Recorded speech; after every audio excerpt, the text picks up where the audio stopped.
Parcel வந்துடுச்சு. வாங்க பார்க்கலாம் என்ன பார்சலா இருக்கும் அப்படின்னு கெஸ் பண்ணிருப்பீங்கன்னு நினைக்கிறேன். எஸ், நம்மளோட அன்பு மகள் ப்ராடக்ட்ல வந்து சில்ட்ரன்ஸ் டேக்காக கிஃப்ட் கொடுக்கறதுக்காக ஆர்டர் பண்ணிருக்கேன். அதுக்காக தான் வந்திருக்கு. சூப்பர், செமையா அப்படியே கலர்ஃபுல்லா வந்திருக்கு. பார்த்தீங்களா, ஒரு மாடலும் செம்மையா இருக்கும். இதுக்குள்ள நம்ம வந்து நிறைய, இது வந்து ஆக்சுவலா ஒரு பவுச்சு. இந்த பவுச் ஃபுல்லா வந்து நம்ம நிறைய ஐட்டம்ஸ் வந்து வைக்க போறோம். ஸோ இது எல்லாமே பவுச்சே வந்து கலர்ஃபுல்லா செமையா இருக்குல்ல. இதுக்குள்ள என்னென்னலாம் வைக்க போறேன்னா, ஐயோ எனக்கு அப்படியே இதெல்லாம் அள்ளிக்கிட்டு போயிட்ட மாதிரி இருக்கு.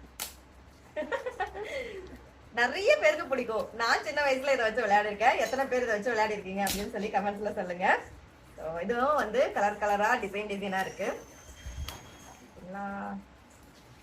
ஓகே, இன்னும் என்ன இருக்கு, இன்னும் காட்டுறேன். இந்த மாதிரியான ஒரு கலர் புக்கு வித் கலரோட. அப்புறம் பாத்தீங்கன்னா கொஞ்சம் கார்ட்ஸ். இது எல்லாமே ஒண்ணு எப்படி யூஸ் பண்றது அப்படின்னு சொல்லி நான் அப்புறமா உங்களுக்கு சொல்றேன். சரி, ஓகே, இப்பயே எல்லாத்தையும் காட்டிட கூடாதுல்ல. இது உள்ள என்ன இருக்கு அப்படின்னு சொல்லிட்டு நான் அப்புறமா சொல்றேன். இதுதான் நான் வந்து கிஃப்டா கொடுக்க போறேன். கிட்டத்தட்ட 10 பொருள் கிட்ட நம்ம வந்து கிஃப்ட் கொடுக்க போறோம். கிட்ஸுக்கு ரொம்ப ரொம்ப பிடிக்கிற மாதிரி, என்ஜாய் பண்ற மாதிரி, அவங்க யூஸ் பண்ற மாதிரியான கிஃப்ட் தான் நான் வந்து கொடுக்க போறேன். காம்போல வாங்குறவங்களுக்கு கிஃப்டா கொடுக்கறதா, இல்லைன்னா ஓபன் ஃப்ரீ ஷிப்பிங் கொடுத்து என்ன ப்ராடக்ட் வேணா சூஸ் பண்ணுங்க அப்படின்னு சொல்லி சொல்றதா அப்படின்னு சொல்லி ஒரு சின்ன கன்ஃபியூஷன் மட்டும் இருக்கு.